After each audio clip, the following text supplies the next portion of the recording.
செய்திகளை பார்க்கலாம். வங்கக்கடலில் நாளை மறுதினம் உருவாகிறது காற்றழுத்த தாழ்வு பகுதி. வானிலை ஆய்வு மையம் தகவல். விழுப்புரம், கடலூர், தஞ்சாவூர், புதுக்கோட்டை, சிவகங்கை மாவட்டங்களில் இன்று கனமழைக்கு வாய்ப்பு. திருவள்ளூர், ராணிப்பேட்டை, நீலகிரி மாவட்டங்களில் நாளை முதல் 2 நாட்களுக்கு கனமழை பெய்யும் என வானிலை மையம் கணிப்பு. அதிமுகவின் சட்டமன்ற தேர்தல் தோல்வி மேற்கு மண்டலத்திலிருந்து தொடங்கும் என முதலமைச்சர் மு க ஸ்டாலின் ஆரூடம்.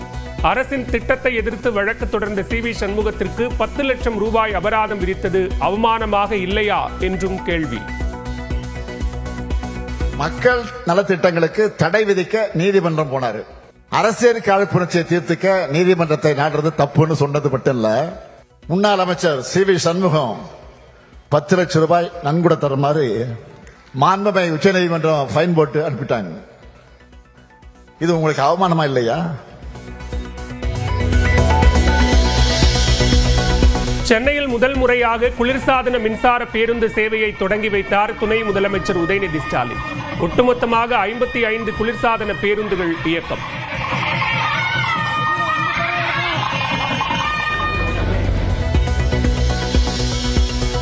எந்த சூழ்நிலையிலும் தனித்துதான் போட்டி என நாம் தமிழர் கட்சி ஒருங்கிணைப்பாளர் சீமான் திட்டவட்டம்.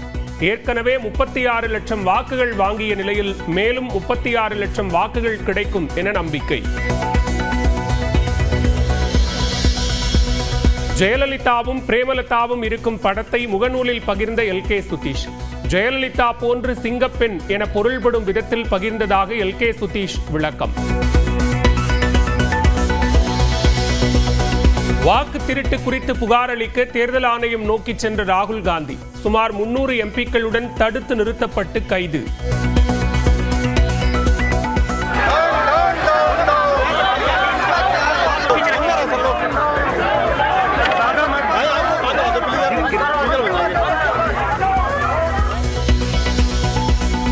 பேரணியின் போது தடுப்புகளை தாண்டி குதித்த சமாஜ்வாதி தலைவர் அகிலேஷ் யாதவ்.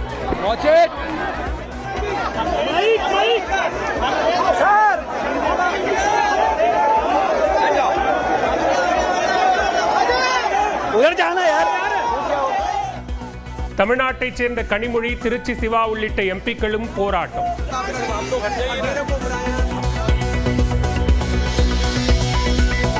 வாக்கு திருட்டு குற்றச்சாட்டு தொடர்பாக விசாரணை நடத்த முதலமைச்சர் மு க ஸ்டாலின் வலியுறுத்தல். ஜனநாயகத்தை பாஜக கொள்ளையடிப்பதை பார்த்துக் கொண்டிருக்க முடியாது என்றும் திட்டவட்டம். பழைய ஓய்வூதிய திட்டம் குறித்து வரும் 18ஆம் தேதி முதல் 4 கட்டங்களாக அரசு ஊழியர்களிடம் கருத்து கேட்பு. தமிழ்நாடு அரசால் அமைக்கப்பட்ட ககன்தீப் சிங் பேடி தலைமையிலான குழு அறிவிப்பு.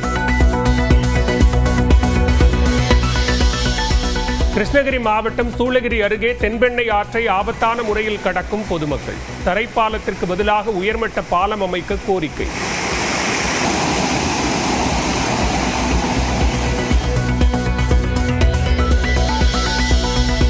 அரியலூர், கடலூர் மாவட்ட எல்லையில் வெள்ளத்தில் அடித்துச் செல்லப்பட்ட தற்காலிக பாலம். கோட்டைக்காடு உள்ளிட்ட 10 கிராம மக்கள் பாதிப்பு.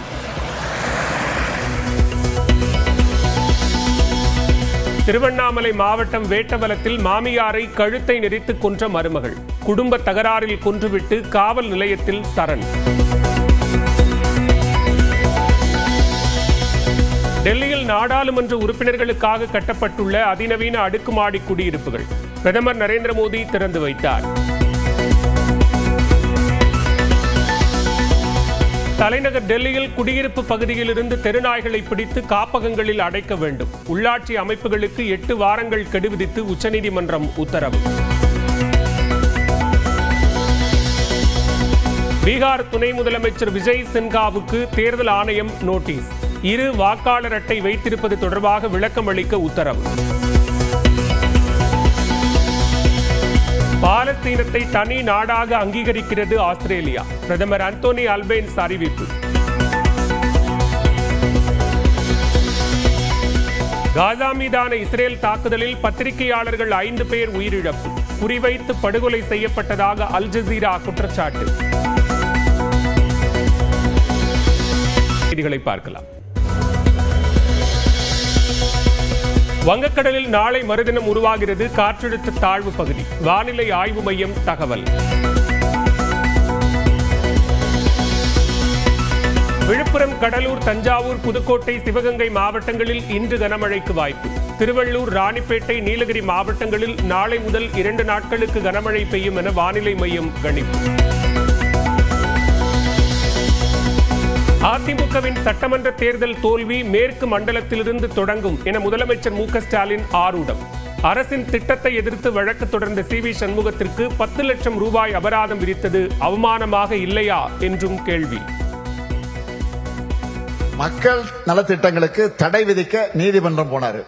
அரசியல் காழ்ப்புணர்ச்சியை தீர்த்துக்க நீதிமன்றத்தை நாடுறது தப்புன்னு சொன்னது மட்டும் இல்ல, முன்னாள் அமைச்சர் சி.வி. சண்முகம் 10 லட்சம் ரூபாய் நன்கொடை தருமாறு மாண்புமிகு உச்சநீதிமன்றம் ஃபைன் போட்டு அனுப்பிட்டாங்க.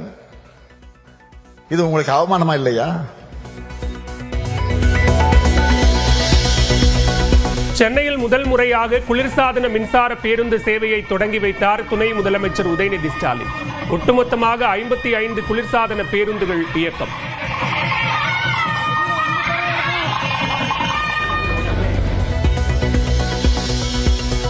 எந்த சூழ்நிலையிலும் தனித்துதான் போட்டி என நாம் தமிழர் கட்சி ஒருங்கிணைப்பாளர் சீமான் திட்டவட்டம்.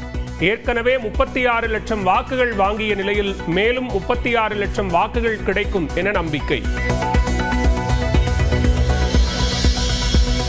ஜெயலலிதாவும் பிரேமலதாவும் இருக்கும் படத்தை முகநூலில் பகிர்ந்த எல்.கே. சுதீஷ்.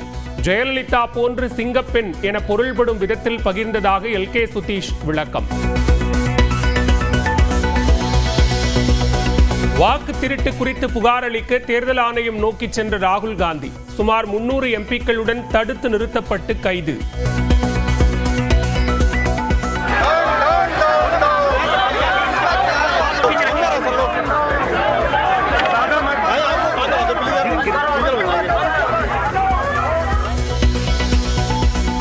பேரணியின் போது தடுப்புகளை தாண்டி குதித்த சமாஜ்வாதி தலைவர் அகிலேஷ் யாதவ்.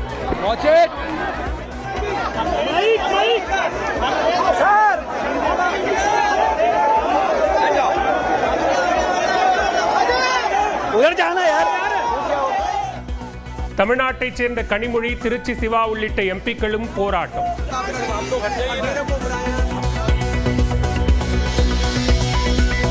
வாக்கு திருட்டு குற்றச்சாட்டு தொடர்பாக விசாரணை நடத்த முதலமைச்சர் மு க ஸ்டாலின் வலியுறுத்தல். ஜனநாயகத்தை பாஜக கொள்ளையடிப்பதை பார்த்துக் கொண்டிருக்க முடியாது என்றும் திட்டவட்டம். பழைய ஓய்வூதிய திட்டம் குறித்து வரும் 18ஆம் தேதி முதல் 4 கட்டங்களாக அரசு ஊழியர்களிடம் கருத்து கேட்பு. தமிழ்நாடு அரசால் அமைக்கப்பட்ட ககன்தீப் சிங் பேடி தலைமையிலான குழு அறிவிப்பு. கிருஷ்ணகிரி மாவட்டம் சூளகிரி அருகே தென்பெண்ணை ஆற்றை ஆபத்தான முறையில் கடக்கும் பொதுமக்கள். தரைப்பாலத்திற்கு பதிலாக உயர்மட்ட பாலம் அமைக்க கோரிக்கை.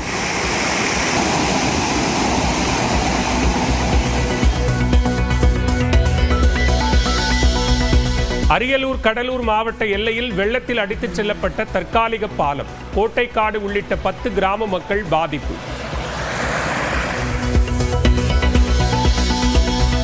திருவண்ணாமலை மாவட்டம் வேட்டவலத்தில் மாமியாரை கழுத்தை நெரித்து கொன்ற மருமகள்.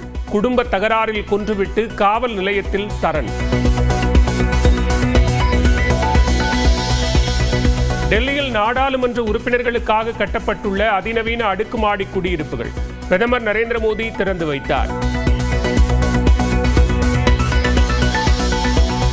தலைநகர் டெல்லியில் குடியிருப்பு பகுதியில் இருந்து தெருநாய்களை பிடித்து காப்பகங்களில் அடைக்க வேண்டும். உள்ளாட்சி அமைப்புகளுக்கு 8 வாரங்கள் கெடு விதித்து உச்சநீதிமன்றம் உத்தரவு. பீகார் துணை முதலமைச்சர் விஜய் சின்ஹாவுக்கு தேர்தல் ஆணையம் நோட்டீஸ். 2 வாக்காளர் அட்டை வைத்திருப்பது தொடர்பாக விளக்கம் அளிக்க உத்தரவு. பாலஸ்தீனத்தை தனி நாடாக அங்கீகரிக்கிறது ஆஸ்திரேலியா. பிரதமர் அந்தோனி அல்பேன்ஸ் அறிவிப்பு. காசா மீதான இஸ்ரேல் தாக்குதலில் பத்திரிகையாளர்கள் 5 பேர் உயிரிழப்பு. குறிவைத்து படுகொலை செய்யப்பட்டதாக அல் ஜசீரா குற்றச்சாட்டு.